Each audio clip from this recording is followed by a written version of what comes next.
ಆತ್ಮೀಯ ವೀಕ್ಷಕರೇ, ನೀವೇನಾದರೂ ಗೃಹಲಕ್ಷ್ಮಿಯ ಫಲಾನುಭವಿಗಳಾದರೆ ನಿಮಗೊಂದು ಈ ಒಂದು ವಿಡಿಯೋ ಬಹಳ ಪ್ರಮುಖ ಮಾಹಿತಿಯನ್ನು ನೀಡ್ತಾ ಇದೆ. ಸೊ ಹಾಗಾಗಿ ವಿಡಿಯೋನ ಕಂಪ್ಲೀಟಾಗಿ ವಾಚ್ ಮಾಡಿ. And also request to please like this video, subscribe to my channel and turn on the bell icon. Gruhalakshmi ಯೋಜನೆಯ 9ನೇ ಕಂತಿನ ಹಣ ನಿಮ್ಮ ಖಾತೆಗೆ ಜಮಾ ಆಗಿದೆ. ಇನ್ನೂ ಕೂಡ ಜಮಾ ಆಗಿಲ್ಲ. ಸೊ ಬೇಜಾರಾಗೋದು ಬೇಡ, ಖಂಡಿತ ನಿಮಗೆ ಜಮಾ ಆಗುತ್ತೆ. ಸೊ ಇವತ್ತು ಮೇ 1, 2024 ಇದೆ. ಸೊ ಹಾಗಾಗಿ 10ನೇ ಕಂತಿನ ಹಣ ಜಮಾ ಆಗುವುದು ಯಾವಾಗ ಅನ್ನೋದ್ರ ಬಗ್ಗೆ ಬಹಳಷ್ಟು ವೀಕ್ಷಕರು ಕಮೆಂಟ್ಸ್ನಲ್ಲಿ ಕೇಳ್ತಾ ಇದ್ದರು.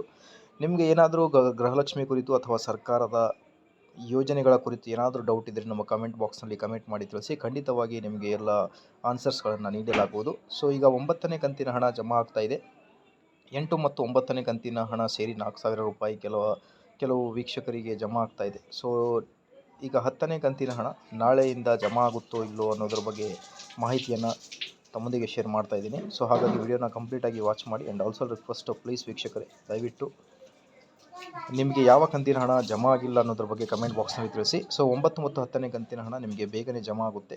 ಮುಂದಿನ ವಾರದಿಂದ 10ನೇ ಕಂತಿನ ಹಣ ಯಾವ ಜಿಲ್ಲೆಗಳಿಗೆ ಜಮಾ ಆಗೋಕ್ಕೆ ಸ್ಟಾರ್ಟ್ ಆಗುತ್ತೆ ಅನ್ನೋದ್ರ ಬಗ್ಗೆ ಮುಂದಿನ ವಿಡಿಯೋದಲ್ಲಿ ತಿಳಿಸ್ಕೊಡ್ತೀನಿ. Till then like, share and subscribe.